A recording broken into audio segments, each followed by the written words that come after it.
Praise the lord, హల్లెలూయా. మహోన్నతుడు, మన రక్షకుడు, విమోచకుడు, పరిశుద్ధుడు, నజరేయుడైన యేసుక్రీస్తు ఉన్నతమైన నామంలో నా ఆత్మీయులందరికీ హృదయపూర్వక వందనాలు. ప్రతిరోజు ఒక శక్తి కలిగిన దైవ సందేశంతో మీ ముందుకు రావడానికి ప్రభు చూపిన కృపను బట్టి, భాగ్యాన్ని బట్టి దేవునికి స్తోత్రం. ఆత్మీయులారా, ప్రతిరోజు మానవుడు తన నోటితో అనేకమైన మాటలు మాట్లాడుతాడు. గమనించండి, నీ నోటి మాటలు, నీ హృదయ ధ్యానము దేవుని దృష్టికి అంగీకారములుగా ఉండాలని దేవుని వాక్యం సెలవిస్తుంది. ఉదయం నుండి నీవు రాత్రి వరకు ఎన్ని దేవునికి ఆయాసకరమైన మాటలు మాట్లాడుతున్నావు, ఎన్ని ఇష్టమైన మాటలు మాట్లాడుతున్నావు ఆలోచించాలి. ఆత్మీయులారా, నీ నోటితో ప్రార్థిస్తావు, నీ నోటితో పాటలు పాడతావు, నీ నోటితో వాక్యం చెప్తావు, నీ నోటితో కీర్తనలు పాడతావు. అదే నోటితో లోకానుసారమైన ఇచ్చకపు మాటలు, గాలి మాటలు, మోసపు మాటలు, దోషపూరితమైన మాటలు, కోపిష్టి మాటలు, చెడ్డ మాటలు, హానికరమైన మాటలు, దూషణ మాటలు, మూర్ఖపు మాటలు, కుటిలమైన మాటలు, భక్తిహీనమైన మాటలు, కత్తిపోటు లాంటి మాటలు, వ్యతిరేకమైన మాటలు, విశ్వాస ఘాతను రేపే మాటలు, అంతేకాదు నీ ఆత్మీయ జీవితంలో పోకిరి మాటలు, తొట్టిల్లే మాటలు, కఠినమైన మాటలు, అసత్యపు మాటలు, గాలి మాటలు, సరస్సోక్తులైన మాటలు ఎన్నో నీ నోటికి వస్తున్నాయి. అయితే నీ నోటికి మృదువైన మాటలు రావాలి, మధురమైన మాటలు రావాలి, ఆత్మీయులారా జ్ఞానము కలిగిన మాటలు రావాలి, భక్తితో కూడిన మాటలు రావాలి, సత్యము అయిన మాటలు రావాలి. అంతేకాదు నీ నోటికి పరిశుద్ధమైన మాటలు రావాలి. కానీ నీ ఆత్మీయ జీవితంలో ఎన్ని పనికిరాని మాటలు మాట్లాడుతున్నావు, ఎన్ని పనికొచ్చే మాటలు మాట్లాడుతున్నావు ఆలోచించు. నీ నోరును అదుపులో పెట్టుకోకుండా నీ నోటితో నీ ఇష్టానుసారమైన మాటలు మాట్లాడుతున్నావే, అది నీకు హానికరం. ఆత్మీయులారా, ఈరోజు మాటలు తూటలు అన్న ఈ అంశంతో దేవుడు నీతో మాట్లాడుతున్నాడు. బైబిల్ గ్రంథంలో కొన్ని మాటలు కఠినంగా ఉన్నాయి, కొన్ని మాటలు మృదువుగా ఉన్నాయి. అయితే ఒక 7 ఆత్మీయ విషయాలను పరిశుద్ధాత్మ దేవుడు నీతో మాట్లాడడానికి ఇష్టపడుతున్నాడు. నీ నోటితో ఎలాంటి మాటలు మాట్లాడాలి అంటే, ద్వితీయోపదేశకాండం 2వ అధ్యాయం 29వ వచనం, కీర్తన గ్రంథం 35వ కీర్తన 20వ వచనంలో సమాధానపు మాటలు. Praise the lord. ఎలాంటి మాటలు నీ నోటికి రావాలి అంటే సమాధానపు మాటలు రావాలి.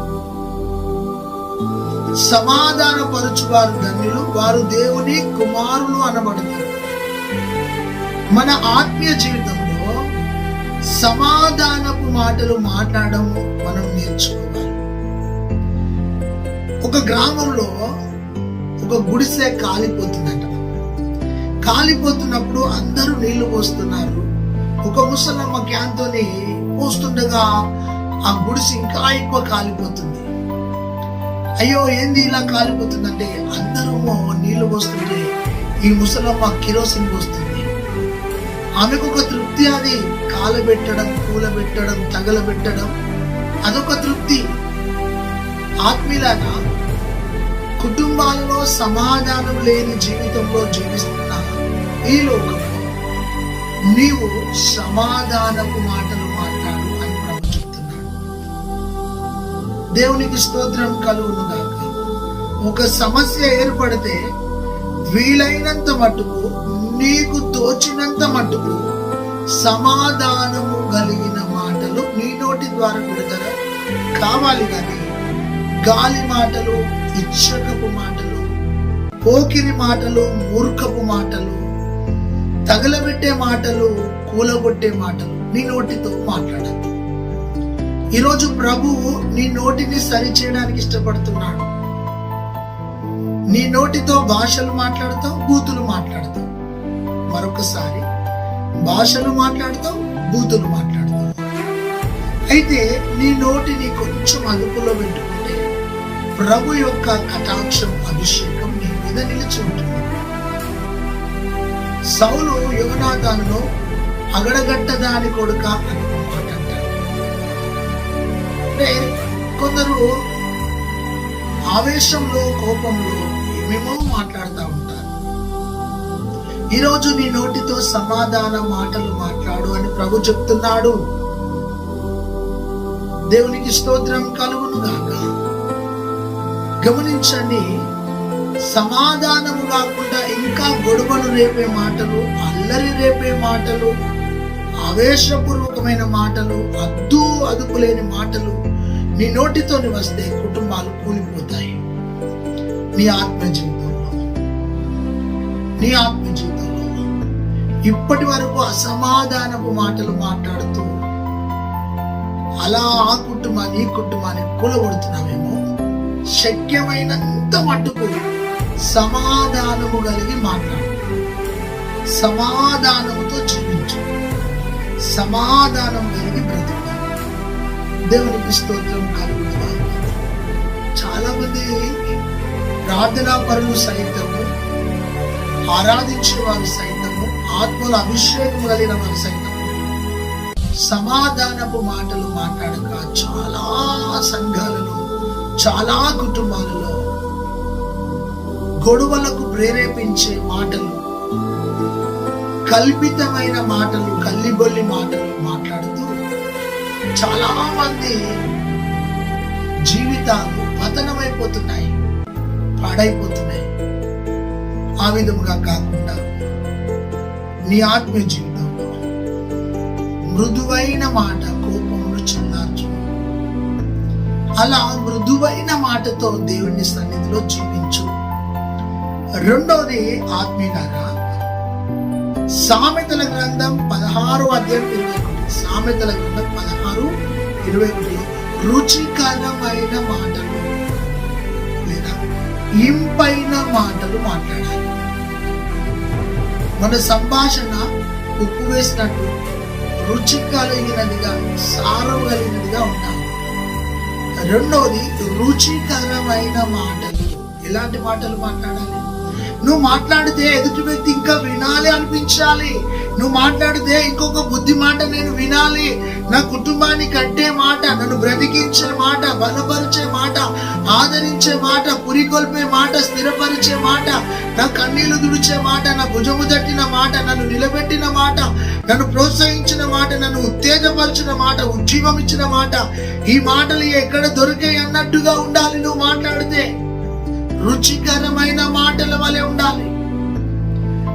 గమనించు ఆత్మీయులారా, ఈ సామెతల గ్రంథంలో సొలొమోను రాజు చెప్తున్నాడు, నువ్వు రుచికరమైన మాటలు మాట్లాడితే పట్టణము దీవించబడుతుంది, ఆ కుటుంబము దీవించబడుతుంది, ఆ కుటుంబము మేలు పొందుతుంది. నీ ఆత్మీయ జీవితంలో రుచికరమైన ఇంపు కలిగిన మాటలు మాట్లాడడం నేర్చుకో. దేవునికి స్తోత్రం. రుచి అంటే ఏంటి? నీవు తిన్నా కొద్దీ తినాలనిపిస్తుంది, మాటలు విన్నా కొద్దీ వినాలనిపిస్తుంది. నీ మాటలు బోరుగా ఉండద్దు, నీ మాటలు బాధగా ఉండద్దు, నీ మాటలు పెకిలించినట్టుగా ఉండద్దు, నీ మాటలు కూలగొట్టేటివిగా ఉండద్దు, నీ మాటలు కుటుంబాన్ని కాల్చేసినట్టుగా ఉండద్దు. నీ మాటలు రుచికరమైన మాటలు. దేవునికి స్తోత్రం. Praise the lord. ఈ రుచికరమైన మాటలు ఎక్కడ దొరుకుతాయి? అంగడిలో దొరుకుతాయా? దుకాణంలో దొరుకుతాయా? బజార్లో దొరుకుతాయా? దొరకయే. ఇవి జీవము కలిగిన దేవుని వాగ్దానాలతో కూడిన మాటలు. దేవునికి స్తోత్రం. నీవు రుచికరమైన మాటలు మాట్లాడాలి. అప్పుడు నీతో ఉన్నవారు బలిష్ఠులుగా ఉంటారు. దేవుని కోసము నూతనమైన ఆత్మాభిషేకం కలిగి బ్రతుకుతారు.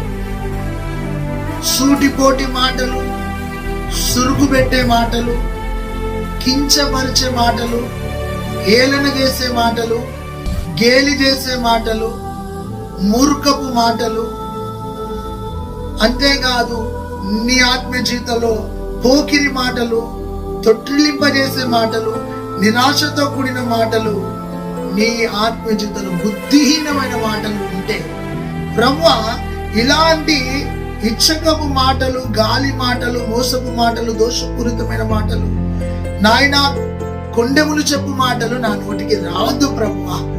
ఎందుకంటే నా పెదవులతో నిన్ను స్తుతిస్తున్నా, నా నోటితో నిన్ను స్తుతిస్తున్నా. యెషయా ప్రవక్త అంటాడు కదా, అయ్యా నేను పాపిని అనగానే ఆ కారు వచ్చి తన ఆ పెదవుకు తాకగా నోరు పరిశుద్ధపరచబడ్డది, హృదయం పరిశుద్ధపరచబడ్డది. నేను పాపిని అని ఆ రోజు నుండి ప్రవచించడం మొదలుపెట్టిన. ఒక దిక్కు ప్రవచిస్తా, ఒక దిక్కు పాపం మాటలు, ఒక దిక్కు ప్రార్థిస్తావు, ఒక దిక్కు పాపం మాటలు, ఒక దిక్కు స్తుతిస్తావు, ఒక దిక్కు సరస్వతులు మాట్లాడతావు, ఒక దిక్కు వాక్యం చెప్తావు, మరొక దిక్కు మూర్ఖపు మాటలు మాట్లాడతావు. అలా కాకుండా ఆత్మీయులారా మన నోటితో సమాధానపు మాటలు మాట్లాడతాం. రెండోది మన నోటితో రుచికరమైన మాటలు మాట్లాడతాం. దేవునికి స్తోత్రం, హల్లెలూయా. దేవుడే నిన్ను దర్శిస్తున్నాడు. మూడవదిగా ఆత్మీయులారా సామెతల గ్రంథం 15వ అధ్యాయం 26వ వచనంలో, సామెతల గ్రంథం 15వ అధ్యాయం 26వ వచనంలో దయగలిగిన మాటలు అని ఉంటుంది. ఏం మాటలు అండి? దయగలిగిన మాటలు. ఈ దయ, జాలి, కనికరము ఇవన్నీ ఎవరి నోటిలోకి వెళ్ళొస్తాయో తెలుసా? క్రీస్తు యేసుకు కలిగిన మనస్సు ఎవరికైతే ఉంటుందో వారు దయగలిగిన మాటలు. దేవునికి స్తోత్రం. రుచికరమైన మాటలే కాదు, దయగలిగిన మాటలు. ఈ మాటలు, దయగలిగిన మాటలు నీలో నుండి రావాలి ప్రవాహం వలంటే, నీలో అభిషేకం ఉంటే మాట్లాడతావు. అది నీలో దేవుని ప్రసన్నత ఉంటే దయగలిగిన మాటలు నీలో నుండి వస్తాయి. ఈ దయగలిగిన మాటలు పుష్టికరమైన మాటలు అంట. దేవుని ఎవడైనా పాపి కనపడ్డాడు అనుకో, నువ్వు పాపివిరా, నువ్వు పరిశుద్ధుడు కాదంటే పాపంలోనే ఉంటాడు. నీ పాపములో నుండి బయటికి రా, నువ్వు పరిశుద్ధుడు అంటే పరిశుద్ధపరచబడతాడు. ఆత్మీయులారా గమనించండి, దయగల మాటలు నీ నోటితో రావాలి, రుచికరమైన మాటలు నీ నోటి నుండి రావాలి, సమాధానపు మాటలు నీ నోటి నుండి రావాలి అని ప్రభు చెప్తున్నప్పుడు నీ నోటితో పనికి రాని ముసలమ్మ చెప్పి మాట్లాడగలవు, పనికి రాని శాడిస్ట్ ముచ్చట్లు మాట్లాడుతున్నావు. ప్రభువా నా నోటి మాటలు, నా హృదయ ధ్యానం నీ దృష్టికి అంగీకారం ఉంటాయి. శరీర కోరికలు నెరవేర్చుకునే మాటలు, శరీరాన్ని అపవిత్రపరుచుకునే మాటలు, మనసును, హృదయాన్ని, ఆలోచనను మానసికంగా పాపపు వైపు నెట్టివేసే మాటలు, అలాంటి మాటలు మన నోటికి రావు. డబుల్ మీనింగ్ మాటలు, త్రిబుల్ మీనింగ్ మాటలు, ఒక తీరైన పాపం వైపు నెట్టివేసే మాటలు నీ నోటి నుండి రావద్దు. దయగల మాటలు. ప్రైజ్ ద లార్డ్, హల్లెలూయా. అలాంటి దయగల మాటలు అంటే ఒక వ్యక్తిని చేరదీసే మాటలు, ఓదార్చే మాటలు నీ నోటి నుండి రావాలి. యేసు పాపిని చూచి ఇకను వెళ్ళి పాపం చేయకుండా రోగుల మీద కనికరపడ్డాడు. నీవు క్రీస్తు యేసుకు కలిగిన మనసును కలిగి బ్రతకాలని ప్రభు నీతో మాట్లాడతాడు. దేవుని అయితే కొందరు ఎలాంటి మాటలు మాట్లాడతారంటే, ఇర్మియా గ్రంథం 7వ అధ్యాయము 4వ వచనంలో మోసకరమైన మాటలు. ఈ మాటలు ఒకటి సమాధానపు మాటలు, రెండవది రుచికరమైన మాటలు, మూడవది దయగలిగిన మాటలు. కొందరు మోసపు మాటలు, వింకములాడు మాటలు, ఒక వ్యక్తిని ఎలా మోసం చేయాలి, ఒక వ్యక్తిని ఎలా ముంచేసేయాలి, ఒక వ్యక్తిని ఎలా పాడు చేయాలి, ఒక వ్యక్తిని ఎలా బ్లేమ్ చేయాలి అని కొందరు మోసకరమైన మాటలు మాట్లాడుతున్నారు. అంటే వారు మోసం చేసేదాకా మనకు అర్థం కాదు. వీళ్ళు మనతో నడిచారా, అసలు మనతోనే ఉన్నారా, అసలు వీళ్ళు మన వాళ్ళేనా? మోసకరమైన మాటలు నీ మనసులో, నీ హృదయంలో, నీ జీవితంలో ఉండదు. అయితే నమ్మిన వారిని వమ్ము చేసే మాటలు, నమ్మిన వారిని నట్టేట ముంచిన మాటలు, నమ్మిన వారి కుటుంబాలను కూలగొట్టే మాటలు నీ నోటితో మాట్లాడుతున్నావు. మార్చుకోని బుద్ధి, మార్చుకోని హృదయాన్ని.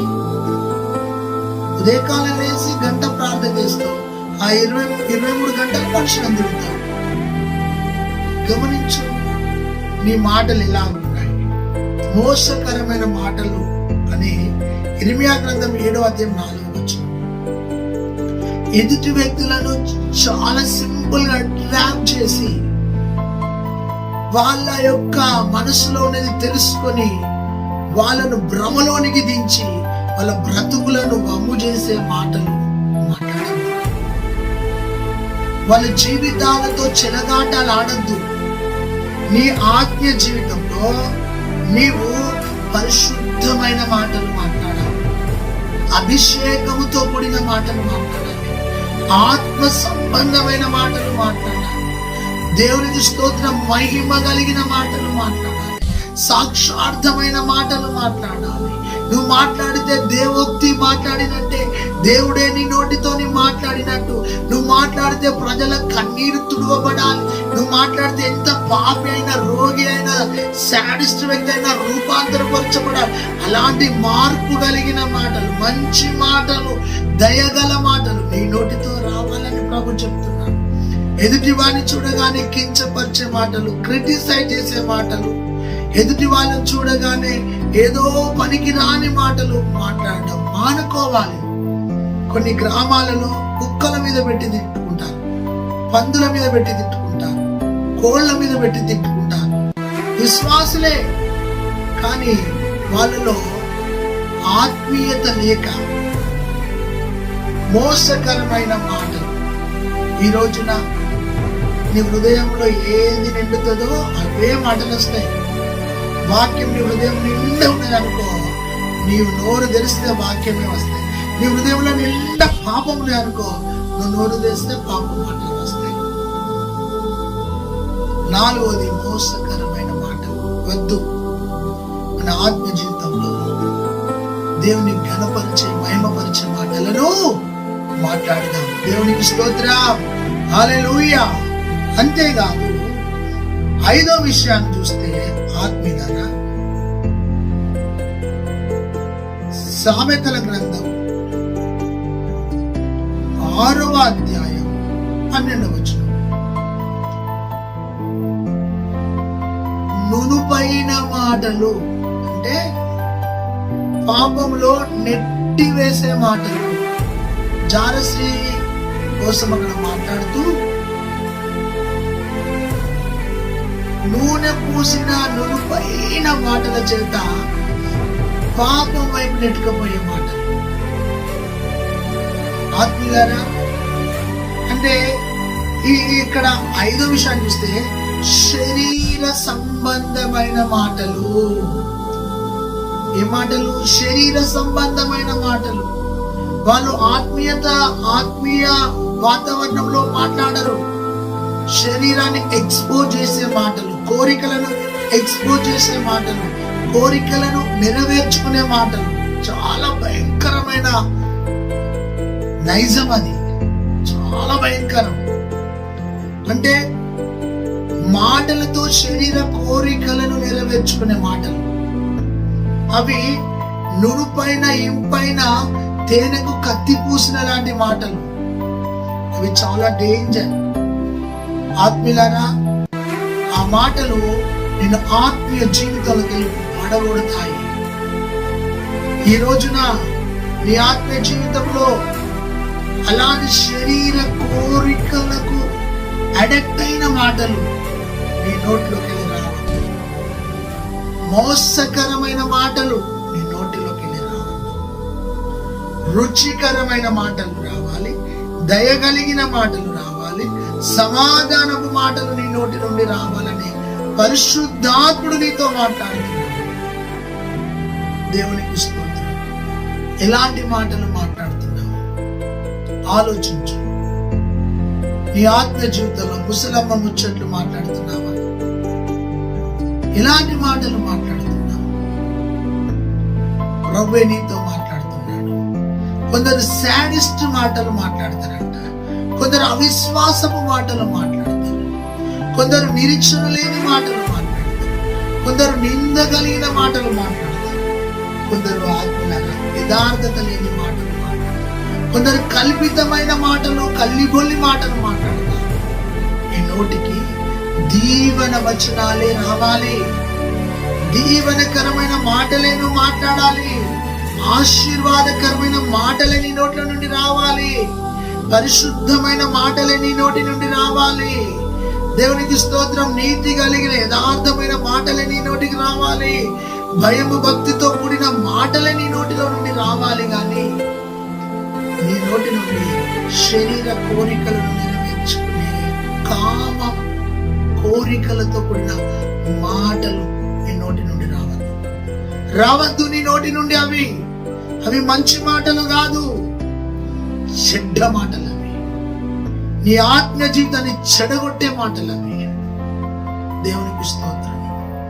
అమ్మతో ఎలా మాట్లాడాలో అలా మాట్లాడాలి, అక్కతో ఎలా మాట్లాడాలో అలా మాట్లాడాలి, చెల్లెతో ఎలా మాట్లాడాలో అలా మాట్లాడాలి, భార్యతో ఎలా మాట్లాడాలో అలా మాట్లాడాలి. భార్యతో మాట్లాడే మాటలు అమ్మతో మాట్లాడద్దు, అమ్మ దగ్గర మాట్లాడిన మాటలు చెల్లె దగ్గర మాట్లాడాలి. ఆత్మీయంగా నీవు ఎలాంటి మాటలు మాట్లాడుతున్నావు అంతటా ఒకటే తీరు. కిచిడి అయిపోయినావు నువ్వు, చాలా కిచిడి అయిపోయి నీ పరిశుద్ధతను మాటల ద్వారా కోల్పోతున్నావు.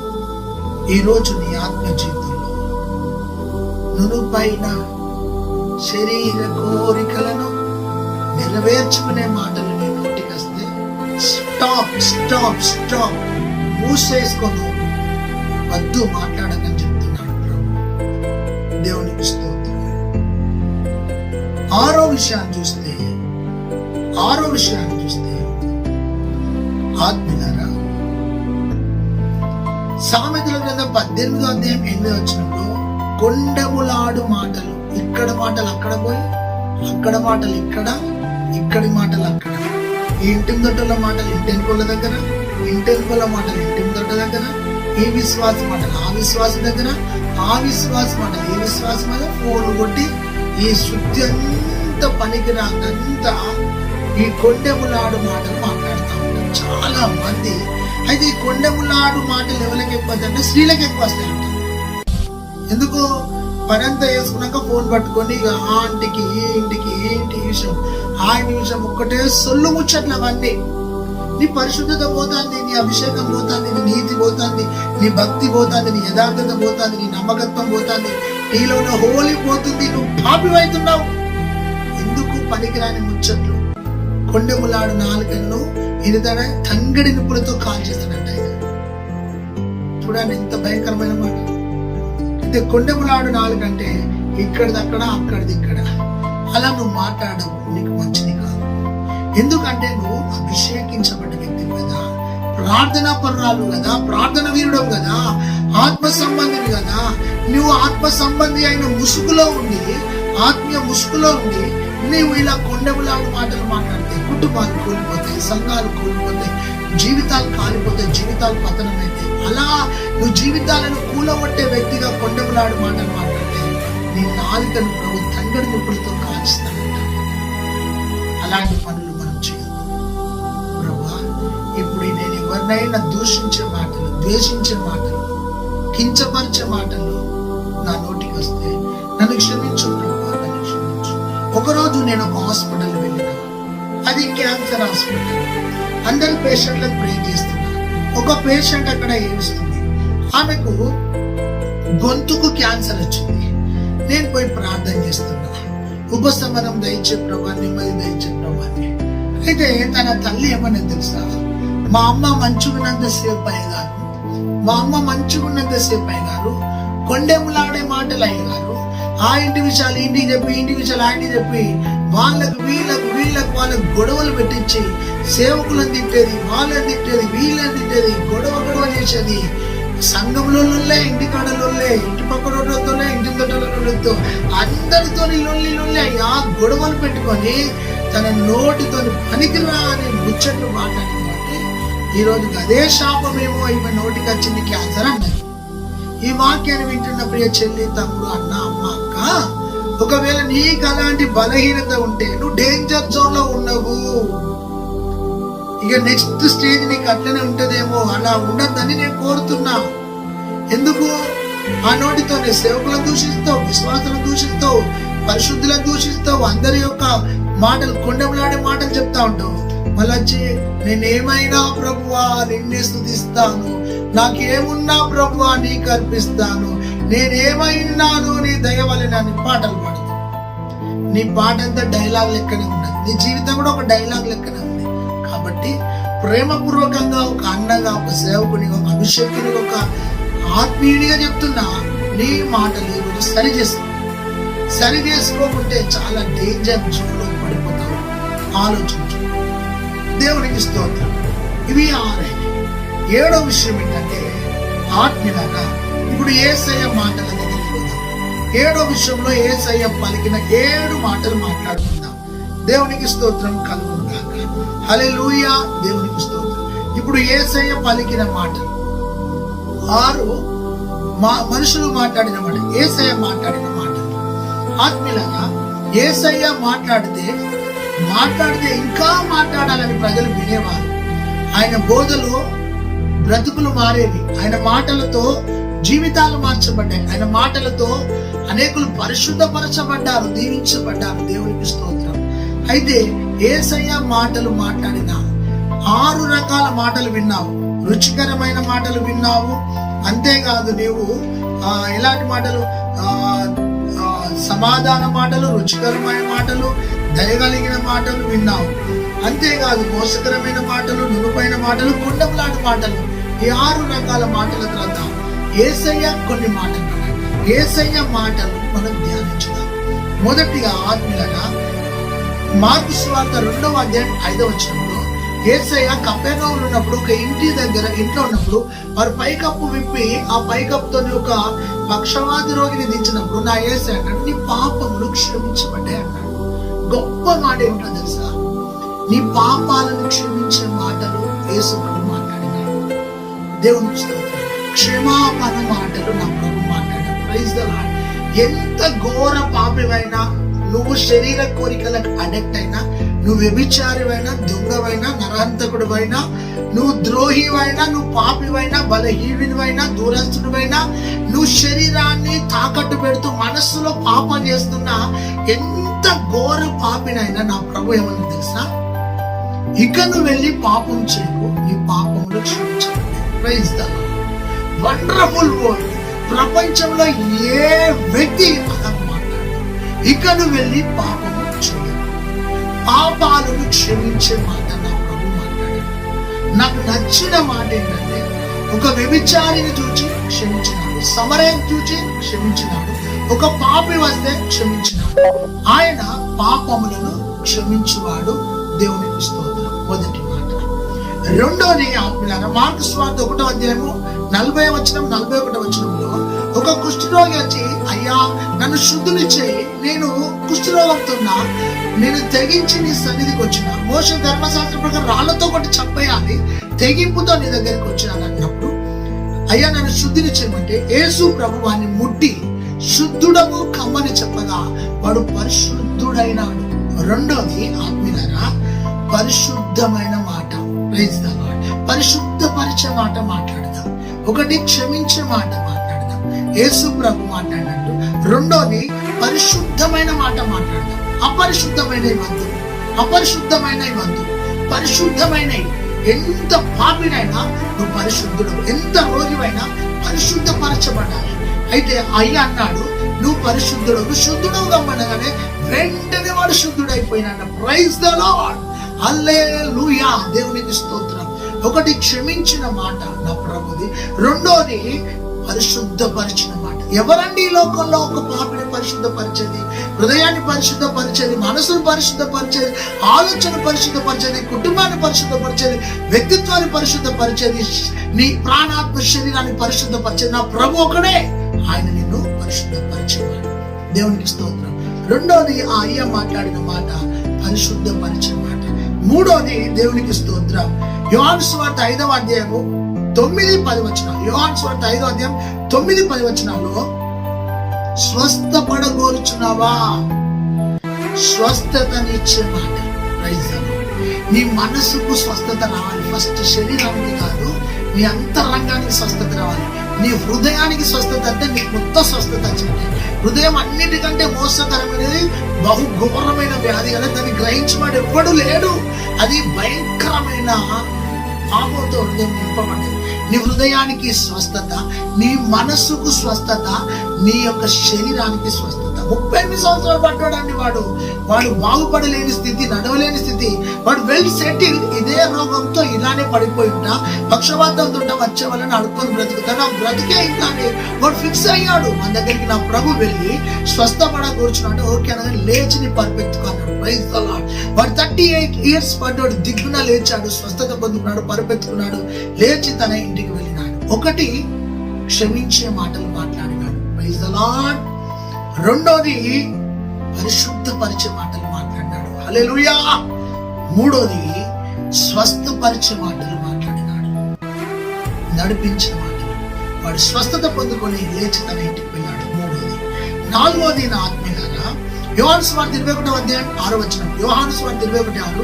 వారి ధోనెలు ఖాళీగా ఉండి రాత్రంతా ప్రయాసపడ్డారు, నిరాశ్రయులైనారు, నిస్పృహ చెందినారు. యేసు లేని జీవితం వ్యర్థం, యేసు లేని బ్రతుకు వ్యర్థం, ఆరాధన లేని బ్రతుకు వ్యర్థం, గుడికి పోని బ్రతుకు వ్యర్థం, వాక్యం చదవని బ్రతుకు వ్యర్థం, ప్రార్థన లేని జీవితం వ్యర్థం, వ్యర్థం, వ్యర్థం, వ్యర్థం, వ్యర్థం. నువ్వేదో డైలాగ్ వేసి ఆదివారం నాకు పని ఉంది, దేవుడు నాకు కష్టాన్ని చూడడా, ఇట్లాంటి మాటలు మాట్లాడితే దేవుడు దౌడ పడకూడదు. 100% నీ చెంప చెట్టుకు అనిపిస్తాడు. ఆయన నీ ఒక ముళ్ళు పెట్టేసి బెడ్ మీద పడుకోబెడతాడు. నువ్వేమో యేసు ప్రభు దయగలవాడు, ప్రేమ గలవాడు, కనికరం గలవాడు, ఆయన అగ్ని అయిన దేవుడు, సత్య స్వరూపైన దేవుడు, నిన్ను సెపరేట్ చేసే దేవుడు ఆయన. గమనించండి, ఒక వ్యక్తి అనుకున్నాడ, నేను గుడికి పోకుంటే ఏం కాదు, గుడికి పోకుంటే ఏం కాదు అనుకున్నాడు. బాగా సంపాదించుకున్నాడు. పోయేటోళ్ళని కూడా హేళన చేసేటోడు అంట, ఏం కాదులే ఈరోజు గుడికి పోకుంటా అని. అతను కారు వెళ్తుండగా స్పీడ్ బ్రేకర్ కాడ కారు కొంచెం కింది మీద కాగానే వెనకాలన్న వెన్నుపూస కదిలింది, నరం ఎక్కింది. దానికి దాదాపు 5 సంవత్సరాలు బెడ్ మీద పడుకున్నాడు. బాగుపడ్డాక చర్చికి వస్తే ఒక్కొక్క అడుగేసుకుంటా. అప్పుడు చాలా మంది అతను దిక్కు చూసి ఏమనుకున్నాను తెలుసా, మంచిగా ఉన్నప్పుడు చర్చికి రాలే, బలహీనుడై కూలిపోయిన తర్వాత కట్టె పట్టుకొని చర్చికి వస్తున్నాడు. చూడు, నీకు బలం ఉందని, ధనం ఉందని, జ్ఞానం ఉందని, ఉద్యోగం ఉందని, ఇల్లు ఉందని, బ్యాంక్ బ్యాలెన్స్ ఉందని, ప్రాపర్టీ ఉందని, గుడికి రాని గుడి దొంగ లెక్క జీవిస్తున్నావేమో. బ్రతుకు మార్చుకో, బుద్ధి మార్చుకో, నడక మార్చుకో, హృదయం మార్చుకో, ఆలోచన మార్చుకో, విధానం మార్చుకో. దేవుని వాక్యానికి లోబడు. వాక్యానికి లోబడకుండా నువ్వు ఎన్ని చేసినా జీరో జీరో జీరో. నువ్వు దేవుని సన్నిధికి రాకుండా నువ్వు ఎంత చేసినా జీరోనే. నేను చెప్తున్నా, జీరో. నువ్వు హీరో అనుకోవచ్చు, నేను గుడికి రాకుండా ఏం కాదు, బచాస్తున్నావచ్చు. ఒక్క రోజు మొత్తం అంతా తీసుకొచ్చి మంచాలు పడుకోబెట్టి మొత్తం నీ దగ్గర కక్కిస్తాడు ఆయన 100%. ఎందుకు ఇంత కఠినంగా చెప్తున్నానంటే, నీకు మంచి ఆపర్చునిటీస్ ఇస్తున్నాడు, మంచి అవకాశాలు ఇస్తున్నాడు, మంచి మనసు ఇచ్చినాడు, మంచి ఉద్యోగం ఇచ్చినాడు, మంచి దేహాన్ని ఇచ్చినాడు, మంచి స్థితిని ఇచ్చినాడు. ఆ స్థితిని ఆదరణ చేసుకుని నువ్వు దేవునికి దూరమై జీవిస్తున్నప్పుడు దేవుడు నిన్ను చూడడానికి చేస్తున్నాడు. కానీ ఇప్పుడు ఆయన అంతటా అందరినీ చూచే దేవుడు. ఇకనైనా మారు మనసు పొందుకో, బుద్ధి మార్చుకో, ఆలోచన విధానం మార్చుకో, మందిరానికి రా, సెటిల్డ్ గా, మందిరంలో స్థిరపరచబడు, మందిరంలో నాటబడు, మందిరంలో చిగురించు, మందిరంలో ఫలించు, మందిరంలో నువ్వు జీవించాలని ప్రభు కోరుతున్నాడు. 5వది, వారి దోణెలను వలలు వేయగానే వారి దోణెలు పికిలంతగా నిండగా వారి దోణెలను నింపుకున్నాడు. వారి వలలను నింపగా ఆ వలలన్నీ, ఆ చేపలు విస్తారంగా రాగా దోణెలన్నీ నింపబడ్డాయి. హల్లెలూయా. ఎంతో గొప్ప మాట అంటే ఆశీర్వాదపు మాట. ఏం మాట అంటే అది? ఆశీర్వాదపు మాట. Praise the lord. ఎంత గొప్ప ఆశీర్వాదం. ఒక్క మాట మాట్లాడితే 153 చేపల చేయి వలలో పడ్డాయి. ఆ దోణి నిండింది, ఇంకొక దోణి కూడా నిండింది. ఒకటి క్షమించే మాట మాట్లాడినాడు, 2 పరిశుద్ధపరిచే మాట మాట్లాడు, 3 స్వస్థతనిచ్చే మాట మాట్లాడు, 4వది ఆశీర్వాదపు మాట మాట్లాడు. నీ నోటికి ఎలాంటి మాట్లాడుతుంటే తుచ్చమైన బలహీనమైన మాటలు మాట్లాడుతున్నావు. మళ్ళీ నేను యేసు ప్రభు నమ్ములో, నేను నమ్ముకున్నా, నువ్వు నమ్ములో, నువ్వు నమ్ముకో అని చెప్తున్నావు. కానీ నమ్మిన నీవు నీ మాటను మాదిరిగా ఉంచినావా? పౌలు తిమోతికి అంటాడు, నీ మాటలోను ప్రవర్తనలోను పరిశుద్ధతలోను ప్రేమలోను మాదిరిగా ఉండు. ఫస్ట్ మాటలో, నువ్వు మాటలో మాదిరిగా లేకుండా నువ్వేం చేయలేవు సహోదరుడా, సహోదరి. 5వ విషయాన్ని చూస్తే ఆత్మీయులారా, యోహాను సువార్త 20:21 సమాధానపు మాట. యేసయ్య ఆదివారం నుంచి తెల్లవారున శిష్యులున్న రూమ్ లోనికి వెళ్ళి మీకు సమాధానం కలుగును గాక అని 3 సార్లు అన్నాడు. అదే మాట సమాధానం. కుటుంబాలలో సమాధానం కలిగించే మాటలు మాట్లాడాలి, కానీ అసమాధాన మాటలు, అల్లరితో కూడిన మాటలు నీ నోటికి రావద్దు. 3 సార్లు వెళ్ళి మీకు సమాధానం కలుగును గాక, సమాధానం కలుగును గాక, సమాధానం కలుగును గాక అన్నాడు. దేవునికి స్తోత్రం. కల్వరాల మధ్యలో ఉన్నవారు యేసు లేడని వాళ్ళు చింతిస్తుండగా సమాధానం అనే మాట మాట్లాడినారు. యేసయ్య ఈరోజు ప్రియ సహోదరుడా, సహోదరి, నీతో మాట్లాడుతున్న మాట ఏంటంటే నీకు సమాధానం కలిగజేసే మాట మాట్లాడుతున్నాడు. దేవునికి స్తోత్రం. యేసయ్య మాటలు ఎంత ఆత్మీయంగా ఉన్నాయండి. దేవునికి స్తోత్రం. 1 క్షమించే మాట, 2 పరిశుద్ధపరిచే మాట, 3 స్వస్థపరిచే మాట, 4 ఆశీర్వాదం మాట, 5వది సమాధానపు మాట మాట్లాడినాడు. హల్లెలూయా. దేవునికి స్తోత్రం కలుగును గాక. ఆత్మీయులారా, ఆ విధంగా నా ప్రభువు చక్కగా మాట్లాడి సమాధానం ఇచ్చినాడు. సర్వలోకానికి సమాధానం, నీ హృదయంలో సమాధానం, సమాధాన మాటలే మాట్లాడు. ఈ రోజు నుండి నీ నోరు తెరిస్తే యెహోవా షాలోమ్, సమాధానమే మాట్లాడు. 6వదిగా మత్తయి సువార్త 8:26 ఆయన గాలిని అలలను చూచి గద్దించి, ఆయన మాటలో గద్దింపు మాట మాట్లాడినాడు. కొన్నిసార్లు నువ్వు గద్దించాలి. ఏంటిది? పాపాన్ని గద్దించు, దేన్ని? శాపాన్ని గద్దించు, అపవాదిని గద్దించు. గద్దింపు అనేది చాలా మంచిది. అపోస్తుల బోధలో గద్దింపు ఎక్కువ ఉంటది. ఎందుకు? గద్దించుట ద్వారా వాళ్ళు సరిచేయబడతారు. గమనించండి, పాపం నీ కళ్ళ ఎదుట జరిగిందనుకో, పాపాన్ని ప్రోత్సహిస్తే నువ్వు కూడా ఒక పాపివే. పాపం చేస్తున్నా తెలిసినప్పుడు ఆ పాపంలో నుండి వాడిని బయట తీసుకురావాలి. కానీ చూస్తూ ఉంటా, వాళ్ళు ఏం చేస్తారో చూస్తా, వాళ్ళు ఎలా వెళ్తారో చూస్తా అంటే నువ్వు సెకండ్ పాపివి. వాళ్ళు ఫస్ట్ పాపి, నువ్వు సెకండ్ పాపి. అంటే ఫస్ట్ పాప అయిన పాపే, సెకండ్ పాప అయిన పాపే. వాళ్ళు పెద్ద పాపులు, నువ్వు చిన్న పాపివి. కాబట్టి గద్దించడం చాలా ప్రాముఖ్యం. ఇక్కడ గాలిని అలలను గద్దించాలి. నువ్వేం గద్దించాలి? నువ్వు పాపాన్ని, లోక ఆశలను గద్దించాలి. దేవునికి స్తోత్రం. గద్దింపు మాటలు మాట్లాడినాడు. యేసయ్య అన్నాడు పేతురును చూచి, సాతానా వెనుకకు పోము అన్నాడు. వెళ్ళిపోయింది. 2000 ద్రాక్షలు పట్టినని యేసు ప్రభు గద్దించగా అవన్నీ వెళ్ళిపోయినాయి. దేవునికి స్తోత్రం. ఆయన గద్దించేవాడు. దేవునికి స్తోత్రం కలుగు. కొన్నిసార్లు నేను గద్దించినప్పుడు, నేను హెచ్చరించినప్పుడు నువ్వు సరి చేసుకోవాలి. నేను సరి చేసుకోనంటే నీవు చాలా డేంజర్ జోన్ లో ఉన్నావని అర్థం. చివరిగా 7వ మాట ఏం మాట్లాడాడు అంటే యోహాను సువార్త 6:65 ఆయన నిత్య జీవపు మాటలు మాట్లాడినాడు. నిత్య జీవపు మాటలు మాట్లాడినాడు. దేవునికి స్తోత్రం కలుగును గాక. ఎంత గొప్ప మాట మాట్లాడంటే, లాజర్ రా బయటికంటే జీవం కలిగిన మాట వెళ్ళి లాజర్ తీసుకొని బయటకు వచ్చాడు. అంతేకాదు, చిన్నదానా లేము అనగానే ఆ చిన్న దిగ్గున లేచి నడవసాగిన భోజనం చేసింది. అక్కడ నాయన అనే ఊర్లో పాడిని ముట్టగానే చిన్నాడు లేచాడు, దిగ్గున కూర్చున్నాడు. దేవునికి స్తోత్రం. ఆయన జీవాధిపతి అని నేను ఎవరని మీరు అనుకుంటున్నా అంటే, పేతురు అంటాడు, నువ్వు నిత్య జీవపు మాటలు గలవాడవు. నువ్వు మాట్లాడితే మేము బ్రతుకుతున్నామయ్యా, నువ్వు మాట్లాడితే మేము కట్టబడుతున్నామయ్యా. ఈ నా మాటలు విని వాడి చొప్పున చేవాడు బండ మీద ఇల్లు కట్టుకున్న బుద్ధివంతుని పోలి ఉంటాడు. కట్టే మాటలు మాట్లాడినాడు. కూలగొట్టే మాటలు మాట్లాడలే, కట్టే మాటలు, బ్రతికించే మాటలు, స్వస్థపరిచే మాటలు, విడుదలిచ్చే మాటలు, గద్దించిన మాటలు, జీవమిచ్చే మాటలు, నా యేసయ్య సమాధాన మాటలు, క్షమించే మాటలు, అద్భుతమైన మాటలు మాట్లాడండి. నీ తండ్రి మాట్లాడినట్టు మాట్లాడాలి. నీ తండ్రి జీవించినట్టు జీవించావా? నీ తండ్రి వాళ్ళే నువ్వు జీవించావా? మన రోల్ మోడల్ యేసయ్య, మన మాదిరి యేసయ్య. ఆ మాదిరికరమైన యేసయ్య అడుగుజాడల్లో నడుచుకుంటూ వెళ్దాం. దేవుడు నీ నోటికి మారు, నీ నాలుకకి మారు.